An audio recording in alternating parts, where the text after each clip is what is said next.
Lyme disease is caused by a spirochetal bacteria, and you get it through a tick bite. And if you treat it immediately with doxycycline or amoxicillin, it will go away. The problem is it's very often misdiagnosed or diagnosed late, and that's where the controversy comes in for the disease. It can linger for months to years, and then it's really hard to get rid of. And tick can transmit up to like 20 different disease-causing microbes. And so if you have like 2 or 3 or 4 of those in one tick bite, it creates a confusing set of symptoms that doctors have trouble diagnosing. So doctors can isolate, however, the organism that causes Lyme specifically. I mean, there's no mystery about where that comes from. Is that correct? Well, there are antibody tests for Lyme disease. It's really, really hard to culture take blood and culture it in a petri dish. Yes. The problem is the tests are not very reliable. The Lyme disease antibody tests don't usually work in the first month. It takes a while for your body to develop antibodies to the level that they can be measured. And then later on, the tests aren't that great. It's no better than a coin flip because it just depends on what strain you have and if you're really sick, you won't produce antibodies. Interesting. So the problem with tick-borne diseases is there are a lot more ticks than there have been in our lifetimes anyway. Parts of the Northeast have seen an explosion in tick populations to the point where large mammals are being decimated, sucked dry of blood and dying because they have too many ticks on them. So that's not anyone's imagination, that's measurable. So if you have a disease that's spread by ticks and there are a whole lot more ticks, you're going to get a whole lot more cases of the disease. Is this measurable? Yes, and I would say just the cases of Lyme disease are going up, which is proving that ticks are biting people. The CDC estimates there are 500,000 cases a year. That's on average 1,300 people a day. So that's significant. Now, why they're spreading so quickly, I go into that in the book a little bit. I mean, there certainly is global with climate change, which means winters aren't as severe and a lot of the ticks don't die off. Yes.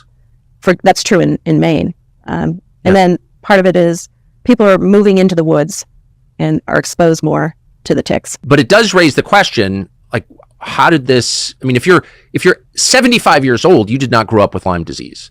If you're 15 years old, you're worried about Lyme disease. That's a pretty short period. Where do we think this came from? Well, the thing I found in my research for my book is Lyme disease wasn't a noticeable problem until the mid-70s. And what my research said is that there are actually 3 really virulent tick-borne diseases that showed up right around Lyme, Connecticut, at the mouth of the Connecticut River, which is right across from Plum Island, which was the U.S.'s anti-animal crop headquarters for the biological weapons program. So late 60s, the peak of the biological weapons program in the U.S., these 3 freaky diseases showed up. So that was Lyme arthritis caused by the spirochete. There was a rickettsia, which is Rocky Mountain spotted fever. And then there was a cattle parasite. It was the second time it was found in man in that area, called babesia. And that's actually, I got Lyme and babesia, which can be fatal, and it's a serious disease. So all 3, so you have a cluster effectively of these 3 previously rare diseases right across the water from the U.S. government's biological weapons testing facility. Is that what you're saying? Yeah, and it's if you're like working for the CDC and on the lookout for natural versus unnatural disease outbreaks, having 3 new tick-borne diseases show up, extra deadly disease causing than in the past, it would get their attention, and there would be investigations, which is what happened. That sounds like a crazy conspiracy theory to me, just because you have previously rare diseases show up all at once across from a biological weapons facility doesn't mean... So the CDC investigated this. What did they find? A housewife in Lyme, Connecticut, Polly Murray, was the first one to start documenting, and she started pounding on the doors of local health departments and the CDC. And it really took her 7 years before the CDC responded, and a doctor named Alan Steer showed up and started, from Yale, he's a CDC EIS officer, and started investigating it. And he figured out it was tick-borne, but he couldn't figure out the causative agent. And at that point, the U.S.'s #1 tick researcher, Willy Bergdorfer, came out to investigate. The public-facing story is he found the spirochete, said that's what's causing all the disease, and the panic should stop. Just take 2 weeks of doxycycline, and the problem will go away. But it didn't, and that's where my book took off. I started looking at the backstory and wondering what really happened, and people associated with that disease weren't acting in the normal way. Normally, when you discover a dangerous new disease, you say, "Oh, this is horrible. Give us money, we'll research it." But instead, it just became more and more secretive. Yes. So is it your belief that Willy Bergdorfer, who I think is gone now, but knew the truth about what happened? And what do you think is the truth?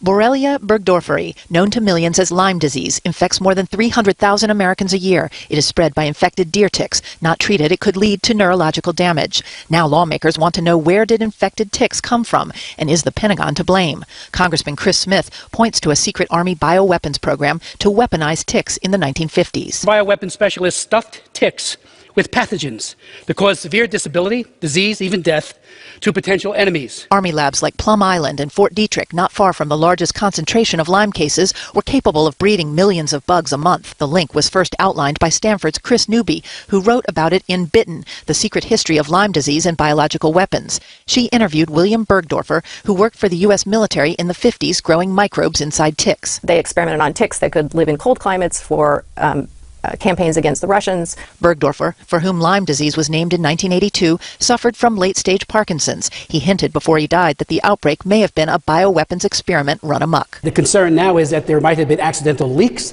and exposures, releases. Smith sponsored an amendment to the Defense Authorization Act that would require the Pentagon's Inspector General to investigate. Newby has been accused by some scientists like Michael Osterholm of concocting a conspiracy theory. Quote, "There's just no credible evidence." I interviewed one person who worked indirectly for the CIA, and he claims he dropped poison ticks on Cuban sugar workers in 1962 as part of the effort against Castro. Her critics say Bergdorfer may have been confused by his Parkinson's disease. He felt really guilty about what he did. I believe that what he was trying to say is, something bad happened here, and I want it out before I die.